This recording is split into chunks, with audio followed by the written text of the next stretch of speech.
I haven't done a video like this in a long time because I had a baby, which I'm sure everybody knows. So I might have to just stop this video 5 seconds in if she starts to cry because we'll see. We'll see how it goes. Anyway, this morning I woke up and I just wasn't feeling it. I didn't really want to get out of bed, and I was feeling just anxious and stressed. And like when I say it out loud now, it seems silly, but I have to go back to work in 2 months. So it's not like I'm going back tomorrow. It's not like I'm going back in a week or even in like 2 weeks. I don't have to go back for like another 2 months. And that was starting to really stress me out. And obviously nobody wants to go back to work and leave their baby home. I think that's normal. And I'm sure everybody's felt like that. But things like that, like work is probably the biggest thing that works on my anxiety. And so to have had time off has really made me I felt really calm and really, at peace, I guess. And now that it's creeping back up on me, I can feel those feelings coming back. And it's really disappointing after you've done so well for so long to feel like just anxious and like for no reason. And like today, there's not one thing happening today that I have to worry about or that I need to be stressed and anxious about. Nothing. Yet instead of just enjoying the morning and enjoying every second of the day that I can and making the most of it, I'm stressing about something that's going to happen in like 60 days. So I was thinking this is what was happening, and I was just overwhelmed. And then I went to do my devotions, and I had to read Matthew 6:34. Actually, the verse was Matthew 6:33, which says, "But seek first his kingdom and his righteousness, and all these things will be given to you as well." So that's the verse that was part of my devotion. And I just kept reading because I usually go back a few verses and go ahead a few verses.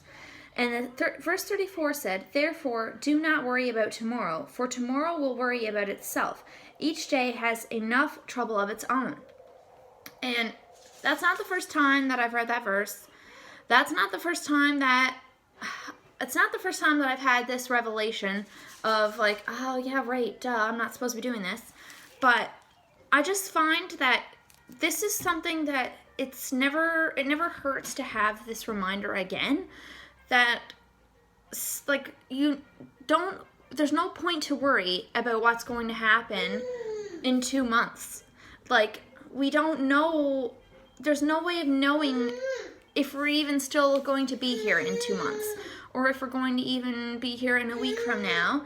And there's no point of doing that. There's no point of worrying. And not just am I thinking about what's going to happen, I'm also thinking of everything negative that could happen. That probably won't, but the worst case scenario for everything. That's how I think sometimes. And like, that's just a sucky way to think. I don't think that's the way we're supposed to think about things. I don't think that's the way that we're supposed to live life. And obviously it's not, because the Bible tells us, like, stop it. Like, stop worrying. Stop thinking about tomorrow. Focus on today. And, God doesn't give us anything we can't handle because he only gives us so much per day.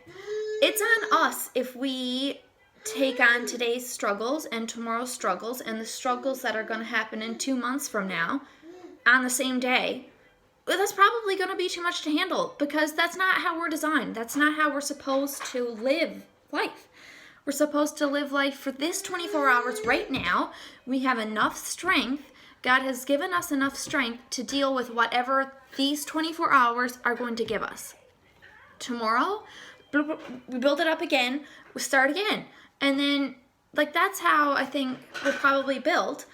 And so it's no wonder that if we're thinking about what's going to happen tomorrow and thinking about what's going to happen next Monday and thinking about the struggle that we're going to have with this and that, it's no wonder we're getting overwhelmed, because we are physically, like, we're not meant to do that, right? And I just find that really fascinating when I read that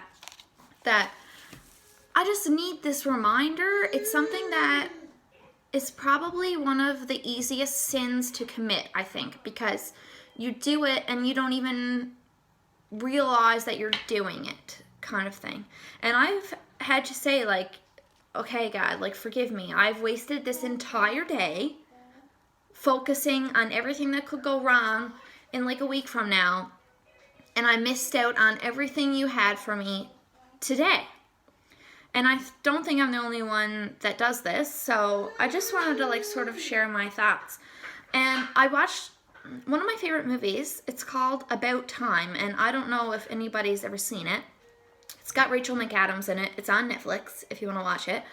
But the whole premise of the movie is that her husband, he can, like, travel back in time and relive moments. And he does that often and sort of tries to tweak things to make every day better. But he ends up realizing that some things, like, if you just change everything to be the best version, you don't learn things, nothing gets better, and, like, there's no life quality to that. And basically by the end of the movie, he learns that, like, the movie wants you to basically say, you can't change things. Live today as if you're living it for the second time. What would you do differently? Would you still stress? Would you spend hours stressing about this and that instead of spending time reading books with your kids or getting up and having a nice breakfast, and just little moments that you're probably missing because you're so focused on everything that didn't go perfect or could go wrong in the future. And I just feel like that's obviously nothing to do with religion, that movie, or anything, but it just related the same sort of message to me as that I was reading from my devotions this morning. Like, stop worrying about tomorrow. Like, the Bible tells us that multiple times. Don't worry, don't worry, don't worry. And yet I guarantee you, more than 3/4, probably like 90% of the population is always worrying about something. And I also read a quote yesterday that said, make sure I get it right. It said, joy is God in the marrow of your bones. And I just think that is, like, really great. Like, that's exactly how I want to feel. I want to, like, sucky things are going to happen, and we can't change that. And being a Christian doesn't mean that you're exempt from that. Like, literally the Bible tells us, like, you know what? Sucky things are still going to happen to you, but you are better equipped to deal with it. And if you have me, I will help you, and, like, you can still enjoy life even though everything is not great or as you wished it would be. And I feel like that's exactly how I want to feel. Like, God is in the marrow of my bones. Like, you know, when you feel something, you're really passionate about something, and you said, I feel it in my bones. Like, that's how I want to feel.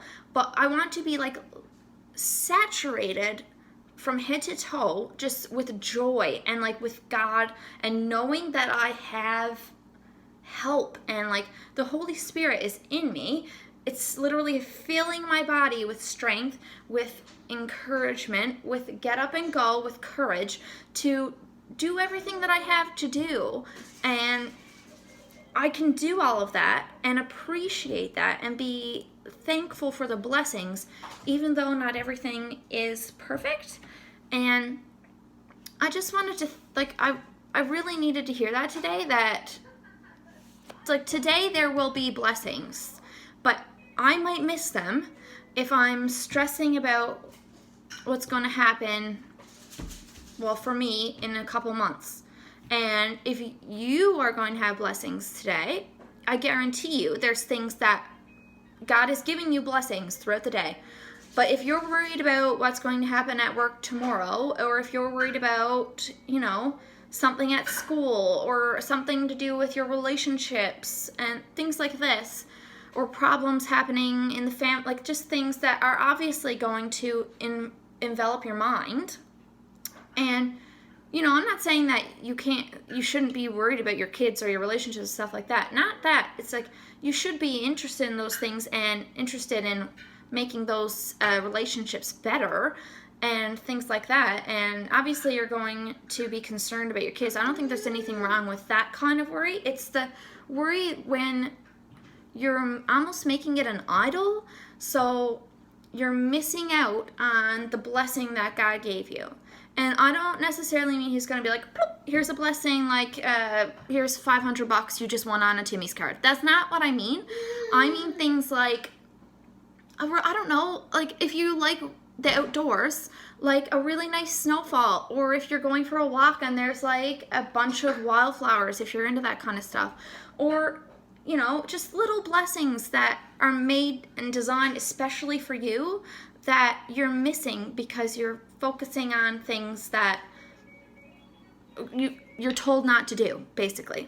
And another thing that I thought about is, like, one of our main purposes, if you're a Christian, is to be a witness here and to do work for God. So, like, I'm missing the work that is most important because I'm stressing about my earthly work.